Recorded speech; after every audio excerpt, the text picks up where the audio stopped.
Right, I'm speaking to you today from the land of the Kaurna people in Adelaide about security of our digital child. The industrial age is a two-tier system comprising a human domain and a physical domain in which people directly control their physical industrial machines.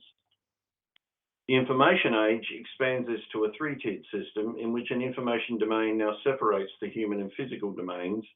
In the information age, people instead issue commands to information environments, and it's those information environments that now directly control the physical industrial machines. Our digital child is born as the information age eclipses the industrial age. Society is now totally reliant on information environments.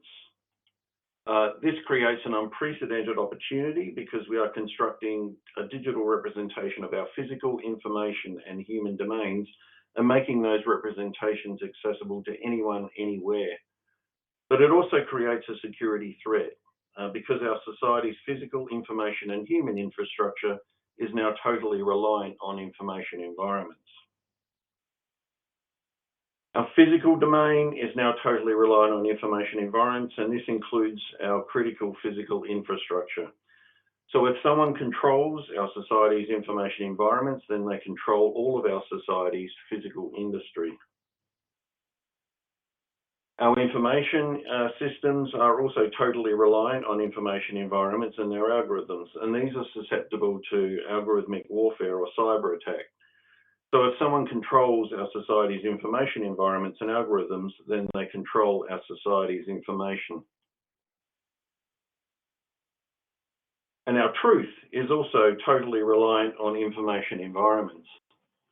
The correspondence theory of truth assigns truth based on correspondence with the world, but this now comes through digital images of the world that can be manipulated by image and video editors. The coherence theory of truth assigns truth based on coherence of opinion, but this now comes through social media that can be manipulated by fake news. So if someone controls our society's information environments, then they control our society's truth. So what can we conclude? Well, if someone controls our society's physical industry, controls our information environments, they control our physical industry, they control our society's information, and they control our society's truth. In short, if someone controls our society's information environments, then they have total control of our society. Information environments are now contested. They have become the new theatre of warfare in which the participants can be nation states, crime syndicates, ransomware syndicates, lone wolves, or insiders. Human conflict now includes information warfare conducted in and through our information environments by digital ghosts within the machine. Today's birth of our digital child corresponds with information age warfare superseding industrial age warfare. By the time our digital child becomes an adult in 2039, our digital adult security will depend on automated contests conducted by digital ghosts within our machines and information environments. And the security of our digital adult will critically rely on appropriate ethics and trust being embedded within these digital ghosts.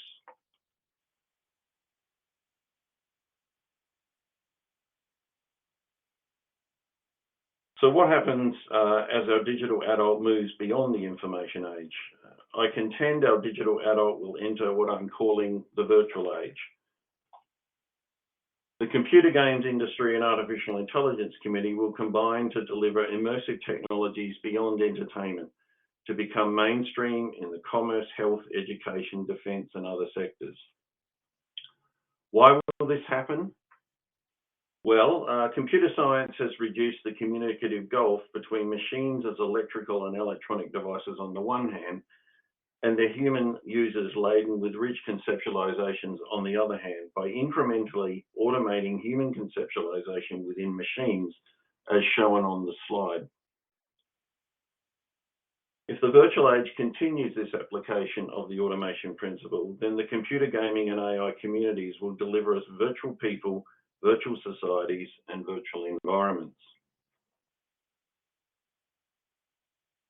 Now, for some of you, this might seem like a fanciful suggestion, and so in defence science and technology, we started building prototypes of such things back in the year 2000. And this slide shows some of our examples. So here you see someone having a conversation with a virtual person. There's a diagram of the psychological architecture underpinning the virtual person, and there's some screenshots of the virtual person displaying a range of emotions. The implementation also supported agreement protocols that allowed societies to dynamically form from collections of real and virtual people, and the implementation also included animated virtual environments that could represent both real and imagined worlds. By 2063, our digital adult has reached middle age. The information age offered the opportunity to see something else by digitally connecting us with the wider world. But the virtual age goes further by offering the opportunity to be something else by digitally experiencing real and imagined worlds. A digital middle-aged person can be their physical self or their virtual self. They could be someone else, perhaps an Indigenous person. They could understand a mathematical curve by riding it like a roller coaster, or they could experience what it is like to be a DNA molecule.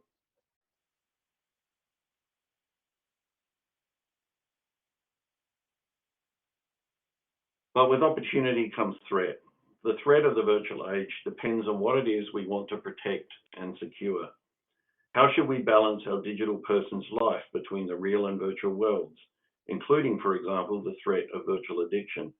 What virtual truths should we countenance when we can create virtual worlds in which conventional physics and socio-social norms, psychological social norms need no longer apply? And what are the rights and status of virtual people? These are just a few of the many issues that will arise. Thank you for your attention. Back to you, Ian. Dale. Thank you very much, Dale. That's it's always challenging to stare at some of these issues directly in the face and to think about what the implications are for our society.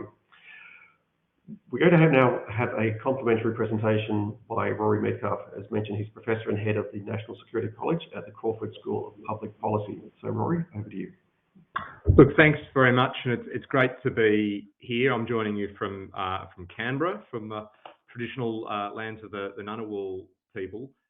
I want to, I guess, complement those great remarks by Dale and look at, I guess, a broader picture of what the security environment could look like, could well look like for the so-called digital child, for generations growing up in Australia in the years and the decades ahead.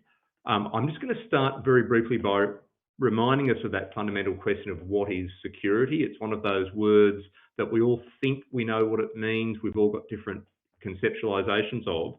But if you go back to its very roots, it's really about a state of mind.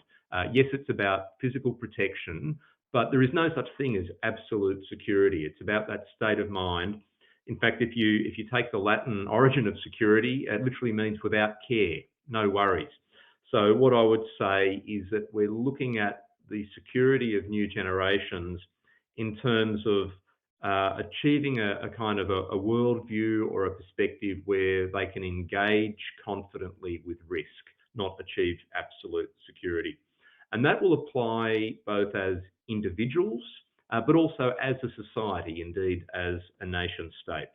So with that in mind, let's look at the horizon of risk over the next few decades for Australians, for the next generations of Australians. We should not be completely gloomy about this. It's very easy to be pretty gloomy about this when you look at the horizon of risk that we see right now, everything from pandemic through great power challenges, China's use of its coercive power, the use and misuse of technology, the continuing risk of terrorism, threats to social cohesion, and of course, the overarching threats and risks of the impacts of climate change. We shouldn't be complacent about any of this, but we should also bear in mind that the last 20 to 30 years have probably been the anomaly. Really, the generations growing up in the late 20th century and the beginning of this century had that, I hate to say it, but had that almost that holiday from history that Australians through most of our history have not had. Remember the experience of the world wars in the first half of the 20th century. Remember the shadow of the Cold War for much of the second half.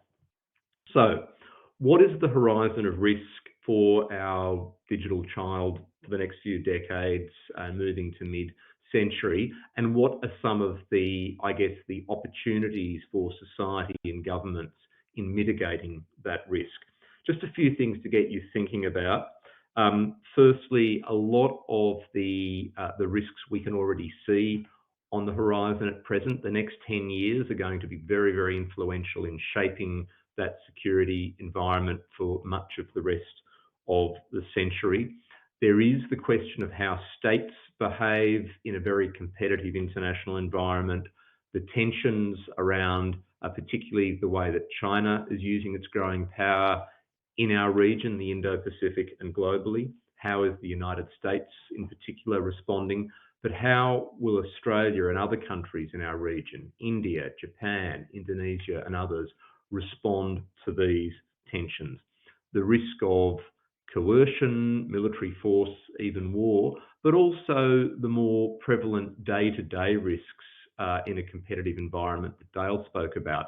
The use of technology by states for strategic advantage, the use of investment and critical infrastructure for strategic advantage. We're going to see generations growing up with really that shadow to come to terms with, and much more direct engagement, I think, in the idea of national security than we've seen for many years.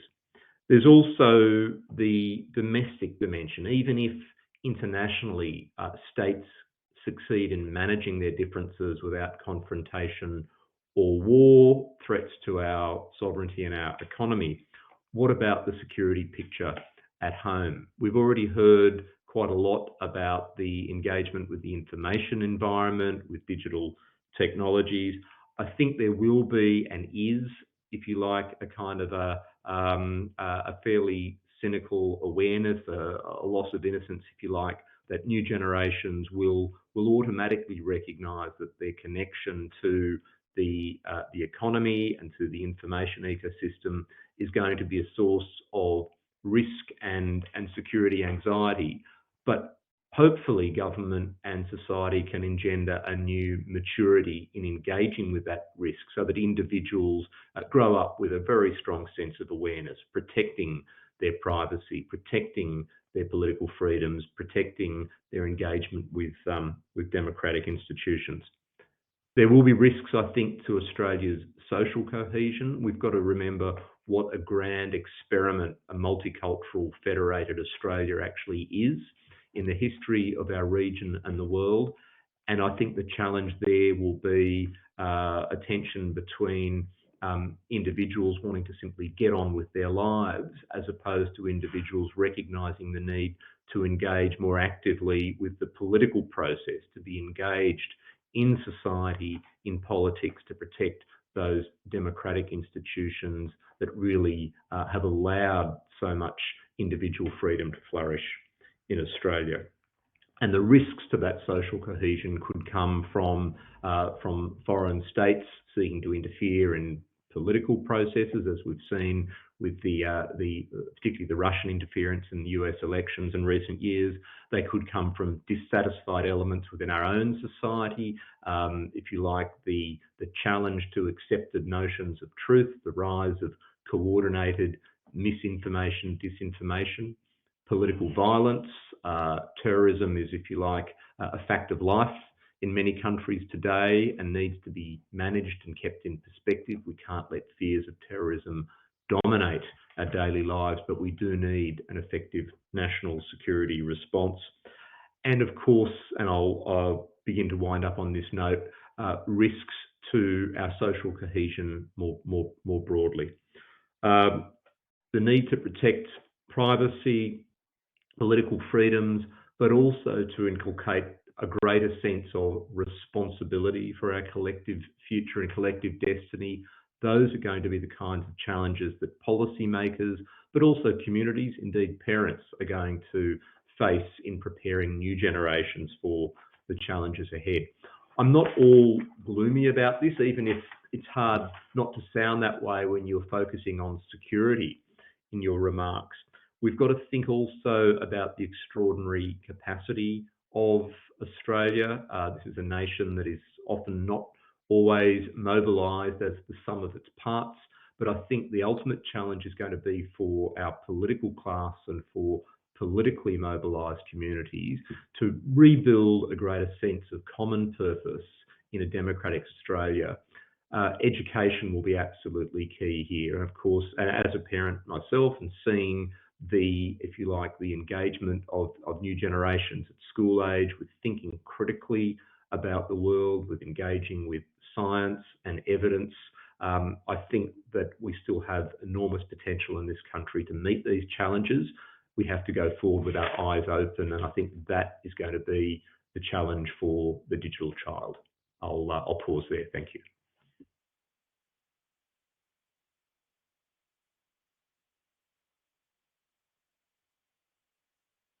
Very much, Rory. Thank you very much, Rory. Two very interesting presentations and quite different perspectives on issues related to safety and security.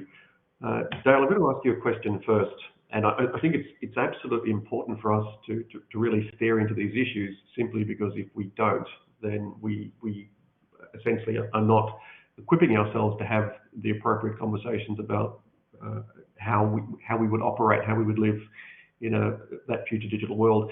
Dale, the question to you is, what do we mean by trust in a digital environment? Is it, for example, that we believe the system has our best interests at heart? What does trust really mean in a future digital world? Right, thanks, Ian. For me, it means the system is respecting our intent, and this goes very close to what Rory was saying about state of mind. So you really want the implementation in the system to be representative of the state of mind that we want to have, what we have as our values in Australia. I mentioned in the presentation about having to embed these things within the machine, and talked about trust and ethics being embedded in the machine. And the reason we need to do that is because of the timeframes at which things happen. So, for example, I implemented a system for Sweden Defence that had to make decisions in 2 milliseconds. There is no chance that a person is going to be able to be involved in that sort of decision making. So it's really important that we take our concepts of trust and ethics and start embedding them inside those environments in order to maintain control, if you like, over the information environments that actually are controlling everything now. Thank you. Rory, there's a question which actually talks about the interplay between privacy and security.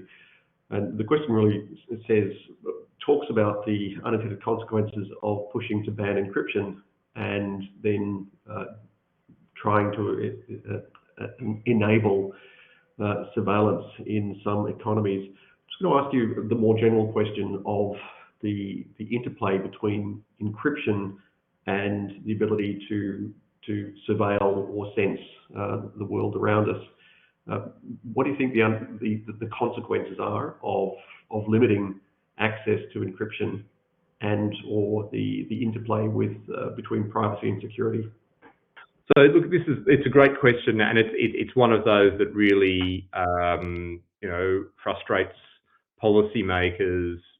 Look, there are tensions that we've got to navigate here as a liberal democracy. I think on the one hand, we shouldn't have any illusions that somehow by restricting the ability of our own security establishments to to access technologies to basically somehow co-opt the private sector for example, in accessing data, that somehow we're going to achieve, complete privacy, or somehow we're going to achieve the complete protection of our liberal democratic values. There's a very competitive international environment there, and I think, in a sense, whatever constraints we put on our own security agencies to sometimes compromise civil liberties or compromise privacy in the interests of national security, there will be authoritarian powers out there who have absolutely no such compunctions. And so, I always find it kind of strange that we'll have people who, understandably at one level are really concerned about surveillance by intelligence agencies operating under the rule of law in a democratic system, but at the same time are very happy to share, pretty much their entire personal data with commercial entities that might have relationships with authoritarian states. We need to find a new balance here, and I think that balance is going to be struck through constant political scrutiny, through engagement with the political process, parliamentary committees and so forth, being able to really challenge intelligence agencies to justify the powers that they have, but at the same time to be very open about the trade-offs we make. I do think that, if you use examples such as the not only the dreadful terrorist attack in Christchurch some years ago by an Australian national, but also terrorist plots that are regularly being frustrated or uncovered. It's going to be very difficult to talk about protection of privacy when being able to access encrypted data would have prevented such attacks. This is going to be a constant challenge, and we're going to have very open conversations in the political process about it. But I do think that respecting respecting everyone's right to encrypted data is probably going to lose in that context in the long run. Thanks, Rory.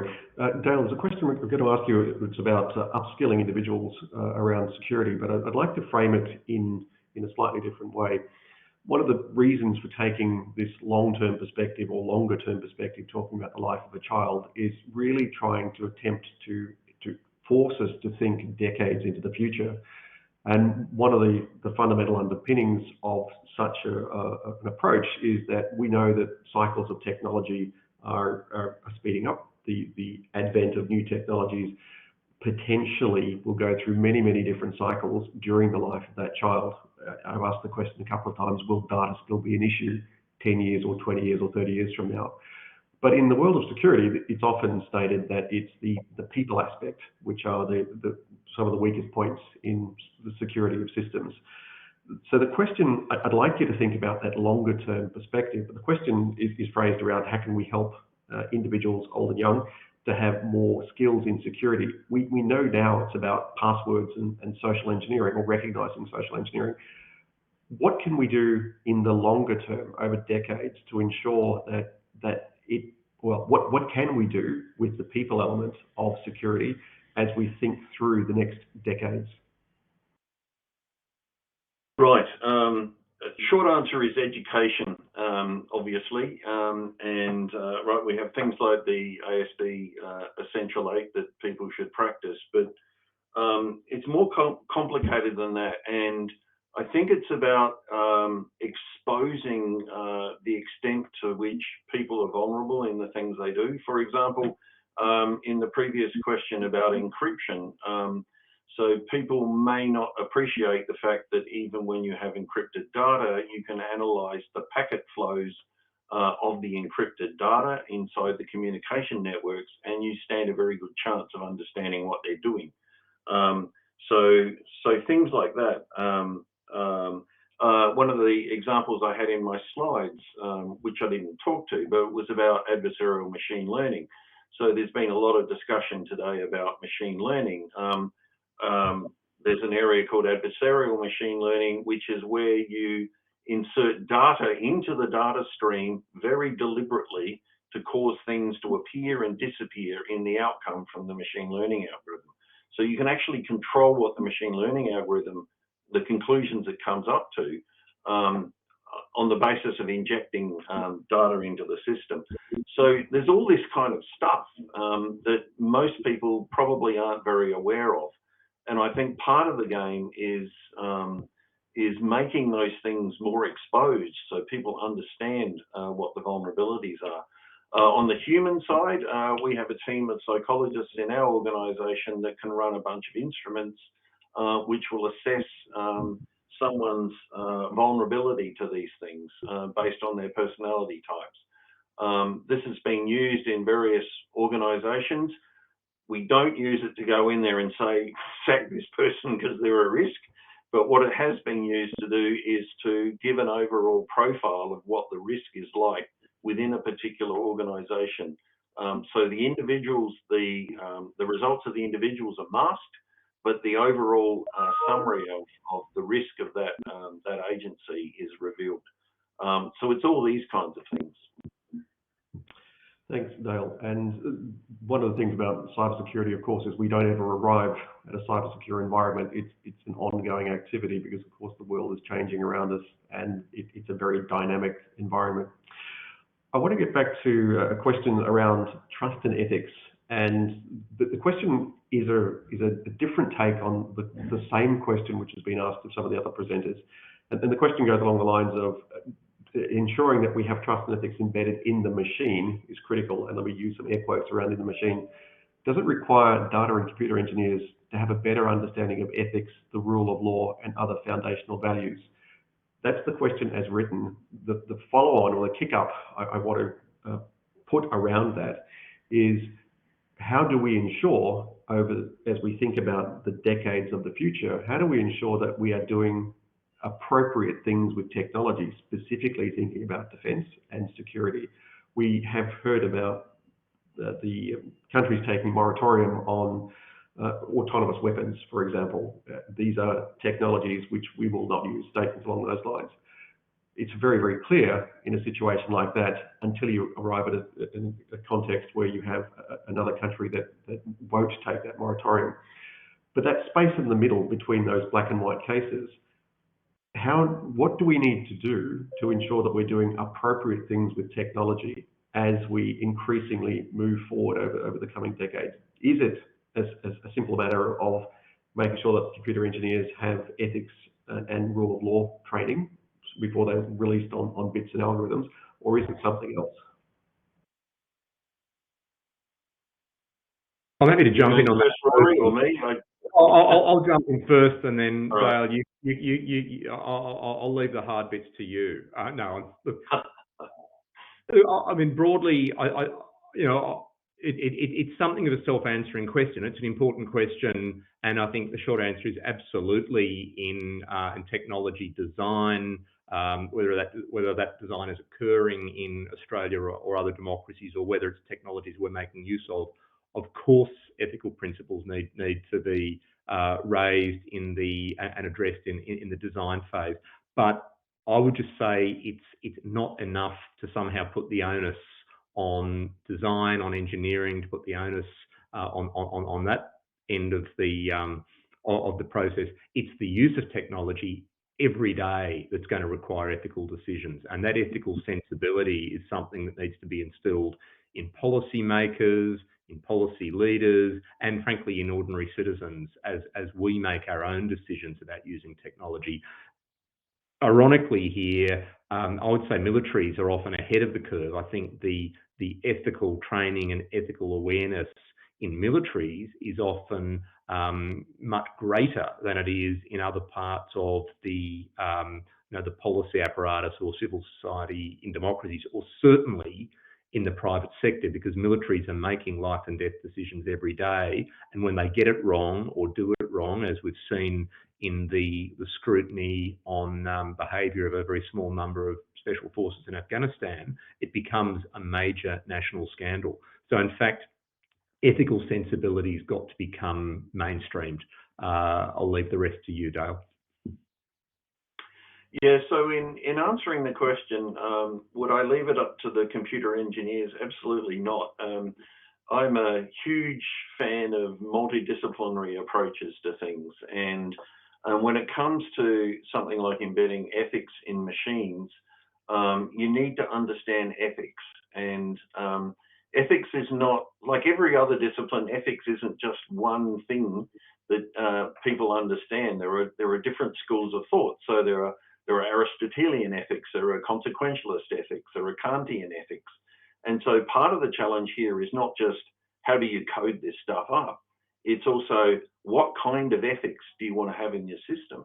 So this is quite a serious question, and I think it's a question that we would really want to be addressed globally, a bit like we're doing with climate change at the moment, where you're trying to get the world community to share an understanding. I think as we move forward in time, as our digital child grows up, this is something we also want the world community to embrace, so that we have a coherent policy approach across the nations. Thanks very much, Dale. And we've got another question that's just come in, which is asking about the difference between trust and trustworthiness. And reflections, Dale, since you touched on it in your presentation first, is there a difference between trust and trustworthiness when it comes to digital systems? Yes, probably. Trustworthiness is actually a term that's increasingly being used in the military context, and it's really about is this equipment going to do what I expect this equipment to do? And so part of that is about trying to protect your equipment from cyber attacks and things of that ilk. Trust for me is a broader issue, as I talked about before. It goes very much to Rory's concept of security as a state of mind, and so I see that as a much more human and intent-driven activity. Great. Rory, would you like to comment? Oh, no, look, I'm happy to leave that. Dale's much more of a specialist there than I am. Okay, not a problem. We've got a last audience question before I then turn to the very unfair question I've been asking everybody else about the future. But the last audience question is that there's a statement that fundamental risk is that encrypted data which is stolen today will eventually be decrypted with tomorrow's quantum computers, and the harms will come tomorrow. Do you see this as an issue? And if so, what should we do about this today? And Rory, I'll start with you. Yeah, look, I'll make another point if I may. And look, firstly, I think that's a reasonable question. I think there's still, Dale would have a different view perhaps, but I think there's still questions about what, how, and when will we actually see, quantum encryption or quantum decryption realised. It's been much promised, but it's it's still some way off. But I would bear in mind also that just because data is encrypted doesn't necessarily make it more important. There's an enormous amount of unencrypted material out there, or of open source information out there, if you like, that is potentially incredibly useful to a future adversary or malign actor if they can aggregate it and make sense of it, particularly with AI and machine learning. So, for example, and just for instance, my own university a number of years ago had a major cyber breach that was quite prominent, publicly reported on. I'm sure other universities, corporations, government agencies, individuals, we're frankly all having our data being taken all the time. And many of us will say, well, so what? It doesn't matter. Who cares if, whether it's a cyber criminal or whether it's someone sitting in sitting in an office in a government building in Shanghai is reading everything that's on my screen. It's going to be useful somehow, some way. So we have to get much better at that, not only that general digital hygiene, but being able to understand that that other governments or organisations building a complete life picture of you as an individual, it can be particularly dangerous in the long term. Now, probably not enough time to go into that in this context, but I think we should all remember that our own data is incredibly valuable. It's who we are. It's not only our privacy, but it's our future careers. Young people who may wish to work in government, for example, or have careers in security agencies or politics. Every piece of your digital footprint now could be used against you in future. So just a little warning there, but I'll let Dale handle the encryption side. Dale? Yeah, so to get a little bit technical for just a minute, the idea that tomorrow's quantum computers are going to completely overcome the encryption situation isn't quite right. There's a thing called Shor's algorithm, which sits in a class which is bounded quantum polynomial. That actually sits higher than polynomial, but it doesn't actually get you to the full exponential NP class. So for those of the computer scientists that are listening, that was what that little interlude was about. More generally, I remember having a really interesting conversation with someone from a foreign intelligence agency on this question, and this whole thing of their fingerprints remaining in the digital world, so that they can at some point be uncovered for something they've been doing, maybe 10 years time, 20 years time, 30 years time. It's quite a worry for them, because they might do something at the moment where they can't be detected that they're doing that thing, but if it's being recorded through some sort of digital mechanism, they may well be uncovered at some point in the future. So it's a really interesting consideration, and might hopefully stop some people doing some nefarious things that we don't want them to do, because they'll have second thoughts about it. Thanks, Dale. It's interesting. One of the points you touched on there was the use of fingerprints, and historically we've used biometrics for a whole lot of different sorts of authentication purposes. And of course, if they lose their significance as individual identifiers, then we do have to rethink a whole lot of traditional ways of identifying and securing. Let me ask you the unfair question. 2050, what's no longer an issue, and what are we really focused on? What's our conversation really focused on? And Rory, I'll ask you first. So the second part is much easier to answer than the first, to say what's no longer an issue. Look, I think that I would never go so far as to say that the kind of terrorism that we've been dealing with, quite obsessed with in national security over the past 20 years, that it will somehow no longer be an issue. But I do think that already we're on a pathway to putting it in context, to recognising that terrorism is essentially a criminal activity, politically motivated violence. It's going to be the risk of terrorism and violent extremism is going to be background noise in our national security debate permanently, and we need to put it in that context and deal with other issues. I think what the bigger issues will be by 2050 will be really to do with Australia's resilience and sovereignty in a pretty contested region.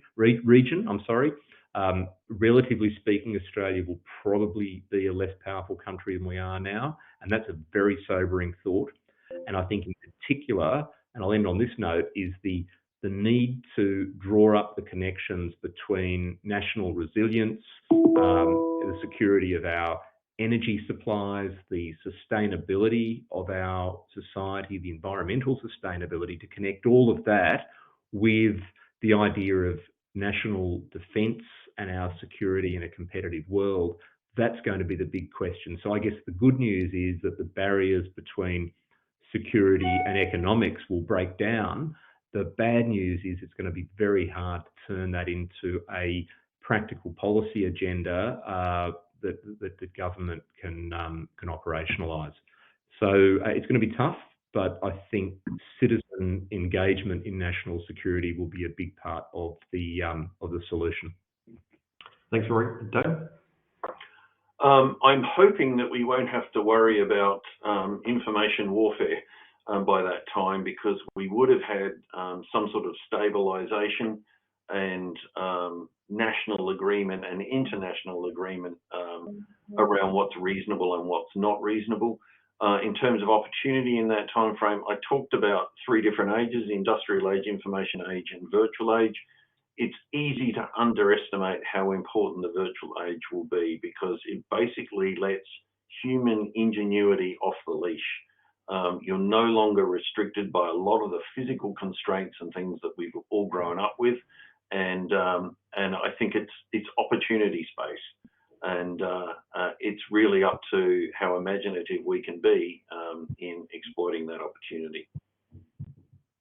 Great, thank you very much. I think we've been very, very fortunate to have Dale Lambert and Rory Medcalf join us today. Thank you, gentlemen, both very much for your very sobering insights into our future digital world.